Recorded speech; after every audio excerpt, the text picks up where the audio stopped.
चलिए,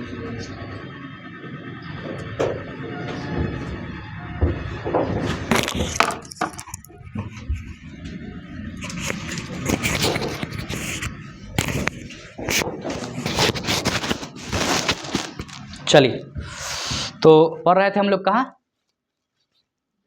थे? मराठों का पहला संघर्ष। ठीक है, पहला संघर्ष में खुल रहा है, तब तक आइए कुछ बकवासबाजी करते हैं, हवाबाजी करते हैं। ठीक है, मराठों का पहला जो संघर्ष हमारा हुआ था, ठीक है, कब? 1775 में शुरू हुआ था। ठीक है, 75 से 82 तक चला था आंग्ल मराठा युद्ध, पहला वाला। ठीक है, और इसमें क्या हुआ था कि राघवा ने 1775 में एक संधि की थी। कौन सी संधि? गूगल की संधि, अच्छा, सूरत की संधि। ठीक है, तो सूरत की संधि कब? 1775 में हुआ था। ठीक है, ये संधि में राघवा जो है ये सहयोग प्राप्त करना चाहता है, किससे? अंग्रेजों के साथ, और इसका सहयोग भी यहां पर किया जाता है। किसका? राघवा का। बड़ा प्यार से खुलता है लेकिन। चलिए, तो राघवा का। ठीक है, अब क्या होता है कि अंग्रेज राघवा के सहयोग करने के मकसद से पहुंचते हैं, और ये 1775 में एक युद्ध होती है। कौन सी युद्ध? युद्ध होता है, बताए थे ना। ठीक है, फारस, क्या था वो? आरस की युद्ध। ठीक है, आरस के मैदान में एक युद्ध होता है, आरस का युद्ध। ठीक है, और ये युद्ध किसके साथ होता है? ठीक है, मराठों के साथ। ठीक है, अब क्या होगा कि मराठों के साथ जैसे ही युद्ध होगा तो इस युद्ध के बाद एक संधि की जाएगी। ठीक है, कौन सी संधि? तो संधि का नाम याद रखिएगा, संधि था वो पुरंदर की संधि। ठीक है, कौन 65 संधि? एक पुरंदर की संधि हम लोग उधर पढ़े थे, किधर? पीछे, किधर? ठीक है, 1665 में। किसका था वो पुरंदर की संधि? किसका था? शिवाजी का। ठीक है, सही है, शिवाजी का था वो। ठीक है, 65 में शिवाजी का ही था वो। ठीक है, चलिए, हाँ, तो ये आरस के मैदान में युद्ध हुई थी। ठीक है, अंग्रेजों का, मतलब यहां से संघर्ष शुरू हो जाता है। अब ये संघर्ष धीरे धीरे आगे बढ़ा। ठीक है, और किस संधि के तहत समाप्त हुआ? ये पुरंदर की संधि। ठीक है, तो 1776 में एक संधि होती है। कौन सी संधि? पुरंदर की संधि। ठीक है, इस संधि के तहत ये निश्चित कर दिया गया कि कंपनी जो है वो राघवा का समर्थन नहीं करेगा। ठीक है, मत देखिए, इसका मतलब देख लीजिए, नौटंकी किसका? अंग्रेजों का। ये जो अंग्रेज है, ठीक है, ये मराठे, दोनों के बीच समझौता हुआ। सबसे पहले इसके पास आया कौन? तो इसके पास पहुंचा ये राघोबा। ठीक है, और राघोबा बोला कि हमें सहयोग चाहिए, और ये अंग्रेज राघोबा का सहयोग किया, और सहयोग करके किसको पीटा? इसको पीटा, मराठों को पीटा, और इसको पीटने के बाद इसको भी बैठाया, बोला कि अब आओ हम दोनों बातचीत करते हैं। ठीक है, पहले इससे समझौता किया राघोबा से, तो आपको बताए थे वो बसीन का क्षेत्र, सालसेट का क्षेत्र, ठीक है, और वो नजराना का क्षेत्र, वो सारा ही ले लिया था राघोबा से। अब फिर इससे संधि करेगा, और फिर इससे लेगा। इस 420 अंग्रेज सीख के आया था वहां से, अपने यूरोप से। ठीक है, अब ये क्या करेगा? मतलब होता ना, भारतीय शासक जो भी लोग थे ना, वो अपने मतलब एटीट्यूड के लिए मरते थे वो। ठीक है, एटीट्यूड, देखिए, एटीट्यूड पॉजिटिव भी होता है, नेगेटिव भी होता है। ठीक है, तो जो ही नहीं कि एटीट्यूड नेगेटिव ही हो। ठीक है, हाँ, ईगो को नेगेटिवली लिया जाता है, लेकिन कोई अगर एटीट्यूड कहे तो एटीट्यूड आप पॉजिटिव भी ले सकते हैं। ठीक है, जैसे मान लीजिए किसी गरिमा की बात हो, पता ना, लोग कि नहीं, हम यहां से नहीं झुकेंगे तो नहीं झुकेंगे। ठीक है, नहीं झुकेंगे। ठीक है, तो ये क्या हुआ? एक सम्मान, अपनी आत्मसम्मान की बात वो कर रहा है, गरिमा की बात कर रहा है। ठीक है, तो उसकी एटीट्यूड है, लेकिन पॉजिटिव एटीट्यूड है वो।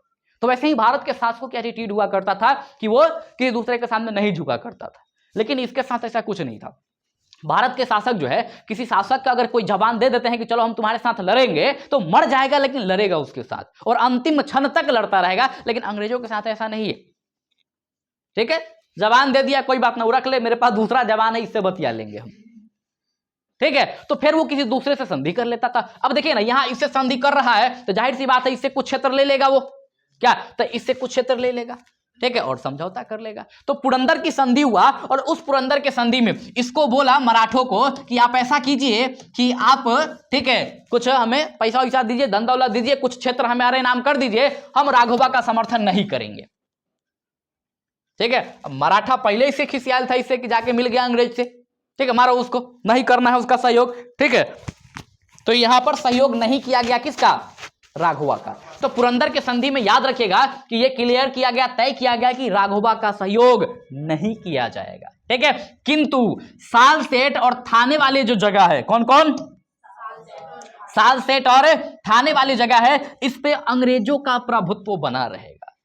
अंग्रेज बोला कि ठीक है, हम ये काम करेंगे कि इसका साथ नहीं देंगे, लेकिन ये सालसेट और थाने वाले जो क्षेत्र है ये हम आपको देंगे भी नहीं, ठीक है। तो इस क्षेत्र पर अंग्रेजों का कब्जा मान लिया गया, ठीक है। पुरंदर की संधि कलकत्ता की अंग्रेजी सरकार और पूना दरबार के बीच हुई थी, ठीक है। ये इंपॉर्टेंट है, ये क्वेश्चन आता है कि ये कलकत्ता मतलब ये जो संधि हुआ था ये किसके किसके बीच हुआ था ये, ठीक है। तो ये अंग्रेज सरकार थी, लेकिन कहां की, कलकत्ता की, ठीक है। और ये किसके बीच हुआ था, पूना दरबार, ठीक है। मराठियों का जो पूना दरबार था उस पूना दरबार के साथ हुआ था, ठीक है। मराठे जो है ना 4-5 अलग अलग भाग में बट गए थे, होलकर के नाम से, सिंधिया के नाम से, पेशवा के नाम से, ऐसे वो अलग अलग कई सारे भाग में बट गए थे, ठीक है। तो यहां पर ये हुआ वो पूना दरबार के साथ और कलकत्ता के, ठीक है, अंग्रेज सरकार। दिक्कत यह है कि ये जो राघवा समझौता किया था, सूरत की संधि, राघवा के द्वारा जो सूरत की संधि हुई थी, वो सूरत की संधि किस अंग्रेज सरकार, बंबई की अंग्रेज सरकार से हुआ। दोनों अंग्रेजी सरकार है, एक बंबई में शासन कर रहा है, एक कलकत्ता में शासन कर रहा है। तो बंबई का जो शासन व्यवस्था संभाल रहा था, ठीक है, उसने समझौता किया किससे, राघवा से, ठीक है, और युद्ध कर लिया, ठीक है। अब इसके बाद क्या हुआ कि पुरंदर की संधि होता है, ठीक है, और इस संधि में, ठीक है, पूना दरबार और कलकत्ता के बीच समझौता होता है। अब इसमें क्या होगा कि कलकत्ता वाले बंबई सरकार का मतलब हिनाई करेगा और बंबई वाले कलकत्ता सरकार का हिनाई करेंगे। क्या कहिए ना, जाने वाले को कौन रोकता है, बिल्कुल जाइए, ठीक है। हम जाने पे भी स्वागत करते हैं लोगों का, स्वागत है आपका जाने का।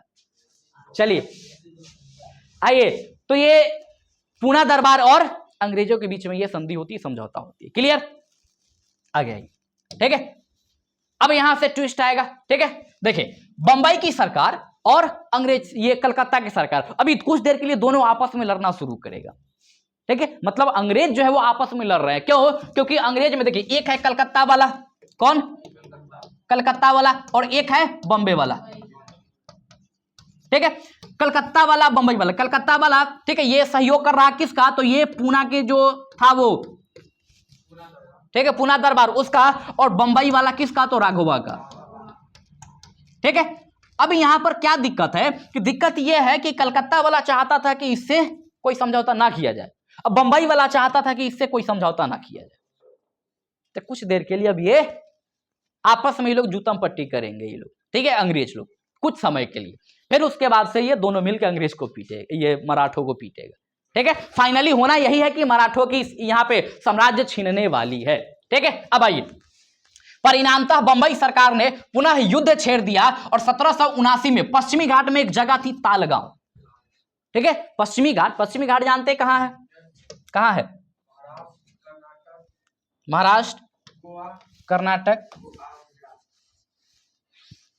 ठीक है। देखिए ये वाला जो है इसको कहते हैं हम लोग पश्चिमी घाट, इसको क्या कहते हैं, पश्चिमी घाट। ज्योग्राफी पढ़ेंगे तो बताएंगे आपको, ये पश्चिमी घाट है और ये कौन से घाट है, पूर्वी घाट, ठीक है। तो पश्चिमी घाट वाली जो हिस्सा है, इस पश्चिमी घाट हिस्सा में ही एक जगह थी महाराष्ट्र क्षेत्र में, कौन सा, तालगांव, ठीक है। और इस तालगांव का जो क्षेत्र था, इसी तालगांव वाले क्षेत्र में क्या होता है, कुछ तो होता है, युद्ध होता है, तालगांव की युद्ध, ठीक है। और ये युद्ध करता कौन है, ये तो युद्ध करता है, ठीक है। मतलब ये जो बंबई सरकार जो था, जो राघवा का साथ दे रहा था, कलकत्ता पूना का, अब ये क्या करेगा, इसके खिलाफ जो है ये, ठीक है, युद्ध शुरू कर देगा। और फाइनली ये युद्ध भी समाप्त होगी तो फिर से एक संधि होगा, और आपको संधि याद रखना है, ठीक है। तो युद्ध कौन सा, तालगांव, और संधि कौन सा, ठीक है। तो याद रखिएगा कौन सी संधि थी वो, बड़गांव की संधि, ठीक है। कौन सी संधि, बड़गांव की संधि, ठीक है। और बड़गांव की संधि जो है, ऐसा कहा जाता था कि बहुत अपमानजनक संधि थी ये। क्यों अपमानजनक था ये, क्योंकि ये संधि होता है 1779 में, ठीक है। लेकिन क्या होता है कि इस संधि के बाद यह तय किया जाता है कि अंग्रेज लोग 1773 के बाद 1700 जितना भी मराठा क्षेत्र छीने हुआ है वो सारा क्षेत्र ये लौटा दे, ठीक है। इसमें हार जाता है ये, ठीक है। बंबई का अंग्रेज सरकार हार जाता है, मराठा जीत जाता है, पूना दरबार जीत जाता है, ठीक है। जीतने के बाद अंग्रेजों से समझौता की जाती है और अंग्रेजों से वो सारे क्षेत्र ले लिए जाते हैं जो 1773 के बाद उसने मराठों से छीने हुआ था, ठीक है, तो ये शासन व्यवस्था जो है उससे छीन लिया गया। अब आइए उसके बाद, ठीक है, ये बरगांव की संधि, ठीक है, वही है, और इसके तहत वही हुआ 1773 के बाद जो भी वो लिए हुआ था वो सारा के सारा उसको क्या करना पड़ा, लौटाना पड़ा। ठीक है, चलिए कालांतर में अंग्रेज सरकार और, ठीक है, पूना दरबार के, ठीक है, बीच सालबाई की संधि हुई। ठीक है, बाद में देखिए फिर से एक संधि होती है, किसके किसके बीच में, अंग्रेज सरकार, ठीक है, इकट्ठा वो लोग अब समझौता करता है किसके साथ, पूना दरबार के साथ। ठीक है, और वो संधि कौन सी होती है, तो सालबाई की संधि। ठीक है, और ये सालबाई की संधि याद रखिएगा एग्जाम में बहुत बार पूछा गया है। मराठों की संधियों में सबसे ज्यादा बार पूछे जाने वाली ये दो संधि है, एक सालबाई की संधि और एक बसीन की संधि। ठीक है, 82 होगा, 1782, एक 1782 कौन वाला, सालबाई की। ठीक है, और 1802 बसीन की संधि। ठीक है, ये दो ऐसे संधि है जो मराठों के क्षेत्र से बहुत ज्यादा एग्जाम में पूछा गया। जब भी कोई संधि पूछा जाता है मराठों से तो कोशिश किया जाता है कि इन दोनों संधियों को सबसे पहले टच किया जाए। ठीक है, उसके बाद जो है वो कोई दूसरा क्वेश्चन डालता है। तो कम से कम आपको ये दो संधि तो एनी हाउ याद होना चाहिए। कौन कौन सा, तो एक मालवा की संधि, सालबाई की संधि, और दूसरा बसीन की संधि। ठीक है, चलिए कब हुआ था सालबाई की संधि, हाँ, सालबाई की संधि जो हुआ था, इस सालबाई की संधि करवाने का जो, ठीक है, पूरा जिम्मेदारी था वो किसके ऊपर था, तो था महादजी सिंधिया। ठीक है, सिंधिया जो था मराठों का एक ब्रांच था। जैसे पता है ना कि मराठा कई सारे ब्रांच में बट गया, सिंधिया बना, होलकर बना, पेशवा बना। ठीक है, तो इसी में से एक था ये कौन, महादजी सिंधिया। ठीक है, तो इसने मध्यस्थता किया था सालबाई की संधि का। ठीक है, किस संधि के, सालबाई के संधि का क्या किया था, ये मध्यस्थता किया था। ठीक है, चलिए, और क्या हुआ था कि इस संधि के बाद पेशवा जो हुआ करता था, ठीक है, उस पेशवा को पेंशन देना अंग्रेजों ने स्वीकार कर लिया। मतलब यहां से तय किया गया कि पेशवा का सारा क्षेत्र तो हम ले लेंगे और पेशवा को बदले में क्या देंगे, तो पेंशन देंगे। ठीक है, गुजारा करने के लिए कुछ पैसा वैसा देंगे ताकि उसका समय आसानी से कट जाए। ठीक है, तो भारतीय राजाओं को ना अंग्रेज पेंशन देना शुरू किया। पहले करोड़ों की संख्या में मतलब पेंशन देता था, धीरे धीरे समय बीता करोड़ को लाख में कर देता था, समय बीता लाख को हजार में कर देता था, और कुछ और समय बीता उसके बाद जाता था मांगने पकड़ के पीट देता था। ठीक है, एक लंबे समय तक अगर आप जनता से कनेक्ट नहीं है तो जाहिर सी बात है कि जनता आपका समर्थन भी नहीं करेगी।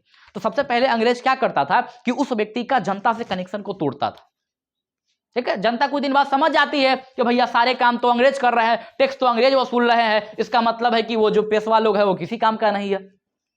ठीक है, तो उसके बाद पेशवा को जब अंग्रेज पीटेगा तो क्या जनता बचाने जाएगी, नहीं बचाने जाएगी। लेकिन जिस समय पेशवा डायरेक्ट जनता से कनेक्टेड था उस समय पेशवा को अगर कोई पीटता तो वहां की जनता विरोध करती उसका, लेकिन अब उसका कोई विरोध नहीं करेगा। ठीक है, तो पेशवा का ये तय कर लिया गया कि पेशवा को पेंशन देंगे और पेंशन के तहत ही अपना जीवन व्यतीत करेगा। ठीक है, उसी में एक पेशवा था जिसका नाम था फडणवीस। ठीक है, फडणवीस के बारे में याद रखिएगा, नाना फडणवीस कहा जाता है। ये जो फडणवीस था, ठीक है, इसको मराठों का मैकियावेली कहा जाता है। ठीक है, इसको मराठों का मैकियावेली कहा जाता है। ठीक है, तो ये एक यूरोप का बंदा है मैकियावेली। ठीक है, इसके बारे में कभी मौका मिलेगा तो जिक्र करेंगे। ठीक है, फिलहाल हम लोग पढ़ रहे हैं मराठों के बारे में। तो फिलहाल आप ये याद रख लीजिएगा कि फडणवीस जो था इसको मैकियावेली का संज्ञा दिया गया, इसको मैकियावेली बताया गया। ठीक है, मराठों का मैकियावेली कौन, कौन, फडणवीस। ठीक है, चलिए अब आइए 1800 में बेचारा फडणवीस जो था ये इसकी भी कहानी खत्म हो जाती है, समाप्त। ठीक है, अब इसके मृत्यु के बाद कौन आता है, तो बाजीराव द्वितीय जो था ये, ठीक है, अगला पेशवा बनता है। ठीक है, 1795 96 दोनों डेट आते हैं तो कंफ्यूज नहीं ना, वहां 96 लिखा है, यहां 95 है, तो ऐसा नहीं है कि वो गलत था। ठीक है, 96 से लेकर 18 तक माना जाता है। ठीक है, तो ये 95 18 तक आप मान लीजिए कि इस समय तक जो था ये पेशवा के पद पे कौन था, वो बाजीराव द्वितीय, और ये अंतिम पेशवा था। ठीक है, एक स्वेच्छाकारी शासक बन गया। ठीक है, इसने सिंधिया व होलकर को परस्पर लड़वाना शुरू कर दिया। जब ये बाजीराव ये पेशवा बना तो इसने क्या किया, देखिए मराठों का एक क्षेत्र है कौन, पेशवा। जब ये पेशवा वाला आया तो इसने क्या किया कि सबसे पहले मराठों के बाकी ब्रांच को कमजोर करना शुरू किया, और कमजोर करने के लिए क्या करेगा, तो उसको आपस में लड़ाएगा।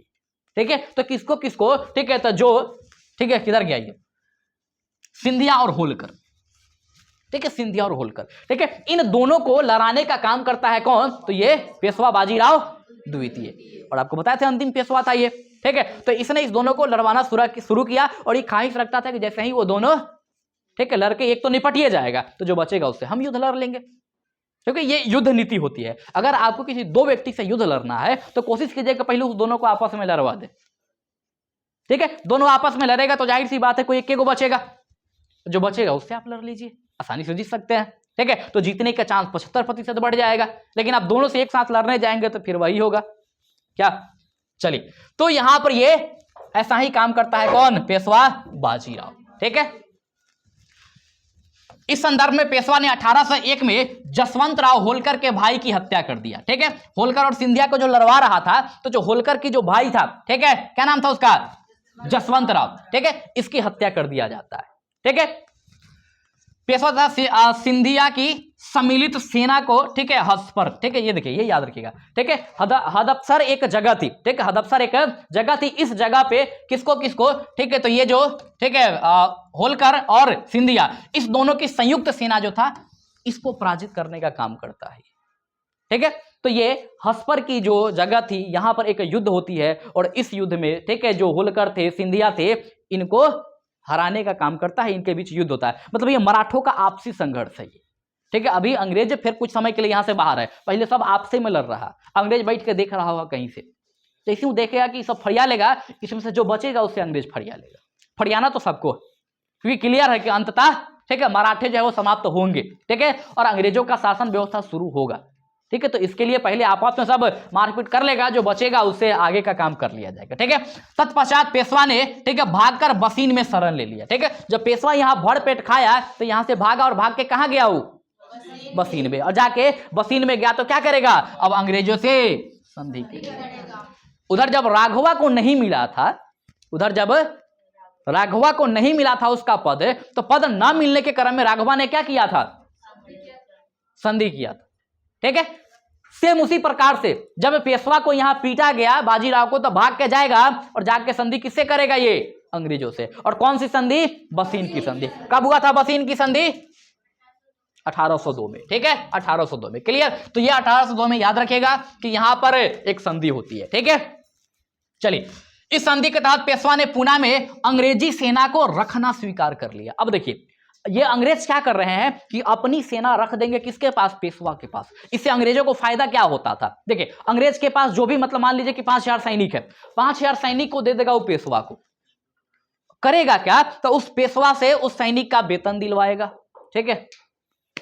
गुड मॉर्निंग सर, ठीक ठाक है, बारात गए थे क्या, हाँ, आनंद ले रहे हैं जीवन का, ठीक है। आइए, जीवन का आनंद यहां भी ले लीजिए, उसके बाद उधर भी ले लीजिएगा, कोई दिक्कत नहीं। तो क्या बात कर रहे थे हम, कुछ कह रहे थे क्या, हाँ, सैनिक के बारे में बता रहे थे, ठीक है। 5000 सैनिक मान लीजिए कि अंग्रेज पेशवा के पास रख दिया, तो क्या होगा इससे, ठीक है। अंग्रेज जो है वो सैनिक अंग्रेज का है, लेकिन उसको वेतन कौन देगा, तो पेशवा देगा। उसके रख रखाव का जो भी खर्चा होगा कौन करेगा, पेशवा करेगा, ठीक है। तो जाहिर सी बात है, धन किसका कमजोर होगा, पेशवा कमजोर होगा, ठीक है। मतलब किसी और के पैसा पे अपना सैनिक पाल रहा था अंग्रेज लोग, इसी को सहायक संधि कहता था वो, ठीक है। कि सहायता करेंगे, हमारा ही कुछ काम कर दीजिए आप, बदले में क्या, हम आपका जब भी कोई आपको पीटने आएगा हम बचाएंगे, और इतिहास गवाह है कि अंग्रेजों ने किसी को नहीं बचाया है, ठीक है। चलिए, अब आइए, गुजरात तथा, ठीक है, तुंगभद्रा नदी के द्वाब क्षेत्र अंग्रेजों को सौंप दिए गए, ठीक है। गुजरात वाला क्षेत्र और तुंगभद्रा का, आपको इतिहास में कई बार तुंगभद्रा का जिक्र मिला होगा, ठीक है। कृष्णा नदी की जो सहायक नदी है तुंगभद्रा नदी, क्यों ये ऐसा आता है, क्योंकि उसके बीच का जो रायचूर द्वाब जो है वो बहुत फेमस है, क्योंकि वहां की जो मतलब क्षेत्र था इतना अधिक उपजाऊ था कि उसको लेकर पूरे दक्षिण भारत में युद्ध होते थे, ठीक है। तो यहां भी आप देखें कि तुंगभद्रा का क्षेत्र अंग्रेज सबसे पहले लिया, बोला कि ना पहले ही दे दो, ज्यादा प्रॉफिट है इसमें, ठीक है। तो तुंगभद्रा वाला क्षेत्र कौन ले लिया, अंग्रेज ले लिया, और साथ ही साथ गुजरात का भी क्षेत्र मराठों से ये छीन लेता है, ठीक है। चलिए, अब आइए पेशवा का यहां, ठीक है, पेशवा ने सूरत नगर कंपनी को सौंप दिया। देखिए, सूरत भी जो है मुख्य रूप से किसको मिल गया, अंग्रेज को। देखिए, धीरे धीरे एक एक करके मराठों का सारा क्षेत्र वो ले रहा है, बाद में बचेगा ही नहीं तो शासन किस चीज पे करेगा, ये क्या, बाद में बचेगा ही नहीं तो शासन क्या करेगा। और अंग्रेज धीरे धीरे कभी इसको बचाने के चक्कर में इससे ले लेंगे, उसको बचाने के चक्कर में उससे ले लेंगे, ऐसे करते करते सारे मराठों को एक एक करके बचा भी देंगे और उसको हरा भी देंगे, ठीक है। इनका रूल है, एक एक करके वो सबको बचाए हैं, लेकिन एक एक करके सबको समाप्त भी कर दिया है ये, ठीक है। चलिए, अब यहां यह संधि द्वितीय आंग्ल मराठा युद्ध का कारण बनती है। ठीक है। ये जो संधि होती है बसीन की संधि, ये संधि दूसरे मराठे युद्ध का कारण बनता है। तो अब दूसरा मराठा युद्ध यहां से शुरू होने वाला है, ठीक है। दूसरा मराठा युद्ध जो हमारा शुरू होगा, ठीक है। देखिए बसीन की संधि के बाद जो है ये मराठों का दूसरा युद्ध शुरू होता है, ठीक है। इस युद्ध में मुख्य रूप से आप नाम याद रखिए किसका, तो आर्थर वेलेस्ली का, ठीक है। वेलेस्ली जो है ये अंग्रेजी सेना का नेतृत्व कर रहा था, ठीक है। वेलेस्ली और एक व्यक्ति था जनरल लेक, ठीक है। तो लेक और वेलेस्ली, ठीक है, आर्थर वेलेस्ली और लेक, एक वेलेस्ली अलग था, ठीक है। तो ये लेक और वेलेस्ली ये दोनों के दोनों जो है ये क्या कर रहा था, ये नेतृत्व कर रहा था अंग्रेजी सरकार का, ठीक है। और इसके तहत क्या करेगा, वो मराठों को पकड़ पकड़ के पीटेगा यहां पर, ठीक है। वेलेस्ली ने क्या किया कि सिंधिया और भोसले, ठीक है, इसकी संयुक्त सेना को एक साथ पराजित कर दिया, ठीक है। मतलब सिंधिया को भी हराया, भोसले को भी हरा दिया। उधर वो क्या किया था, होलकर को भी निपटाया था और वो पेशवा को भी निपटाया था, ठीक है। मतलब मराठों का जो अलग अलग ब्रांच है, एक एक करके उन सभी ब्रांच को ये हासिल करते जा रहा है। बाद में मराठे बचेंगे ही नहीं, कहानी ही सीधे खत्म हो जाएगी, ठीक है। उत्तर भारत में जनरल लेक जो है ये दिल्ली और आगरा पर कब्जा कर लिया, ठीक है। अब वो दिल्ली भी चला गया, आगरा भी चला गया। अब देख रहे कैसे कैसे अंग्रेज जो है अपना परसाना लगातार करते जा रहे हैं, ठीक है। तो धीरे धीरे ऐसे करते करते वो पूरे भारत पर वो अपना अधिकार कर लेगा एक फिक्स समय आते आते, ठीक है। कुछ महीने में ही अंग्रेजों ने उत्तर भारत एवं दक्षिण भारत में मराठों के जितने भी क्षेत्र थे उन सभी क्षेत्र को ही जीत लिया। अब कोई मतलब क्षेत्र बचा ही नहीं मराठों का, ठीक है, जिस पे वो शासन कर सके। अब नहीं बचा तो धीरे धीरे अब वो लोग समाप्त होंगे और पेंशन लेके अपना घरे बैठ के हाँ मौज मस्ती करेगा। आइए, भोसले और सिंधिया को, ठीक है, विवश होकर अंग्रेजों से दो संधियां, देवगांव की संधि और ये सुरजी अर्जन गांव की संधि, ठीक है। संधियों का एक लिस्ट दिए होंगे, हाँ ये रहा, ठीक है। इस सारा लिस्ट आपको रट जाना है, ठीक है। मराठों से संबंधित ये सारा के सारा लिस्ट जो है आपको काम है, सारी संधि का एक लिस्ट ही है ये, ठीक है। जिसमें कौन कौन सी, सूरत की संधि, सालबाई की संधि, बसीन की संधि, देवगांव की संधि, ठीक है। ये जो अभी हम लोग ये बात कर रहे थे सुरजी अर्जन गांव की संधि, अभी बात कर रहे थे ना दूसरे मराठा युद्ध में, ठीक है, ये संधि। उसके बाद राजपुर घाट की संधि, नागपुर की संधि, ग्वालियर की संधि, पूना की संधि, मंदसौर की संधि, इतनी संधियां हुई थी। इन संधियों में सबसे इंपॉर्टेंट संधि अगर आप पूछेंगे कि कौन सी है तो आप सूरत की याद रख लीजिएगा, क्योंकि पहला संधि था। दूसरा सालबाई मोस्ट इंपॉर्टेंट है ये, ठीक है। सालबाई जो है ये मोस्ट इंपॉर्टेंट संधि है, ये बहुत बार एग्जाम में पूछा गया। बसीन की संधि बहुत बार एग्जाम में पूछा गया, ठीक है। तो ये तो याद ऑलमोस्ट रखना ही रखना है। उसके बाद बाकी जो है अल्फा बीटा गामा, इसको याद कर लीजिए, ठीक है। और फाइनली इस प्रकार से क्या होगा, तो समाप्त हो जाएगा क्या, ठीक है। चलिए ये आपका, ठीक है, दूसरा हो गया। इसके बाद एक और मराठा युद्ध बचता है, इसको हम लोग अगले क्लास में पढ़ लेंगे। और साथ ही साथ जो सिख युद्ध शुरू होगा, अभी इसके बाद सिखों को पीटेगा। मैसूर को पीट लिया, मराठा को पीटा, मराठा खत्म हुए, किसको पीटेगा, वो सिखों को पीटेगा। तो इसके बाद सिखों के बारे में हमारा अगला क्लास होगा। थोड़ा सा तो 4-5 मिनट का ये भी बचा हुआ है, उसके बाद ये समाप्त हो जाएगा, ठीक है। हाँ बंद कीजिए ना उसको।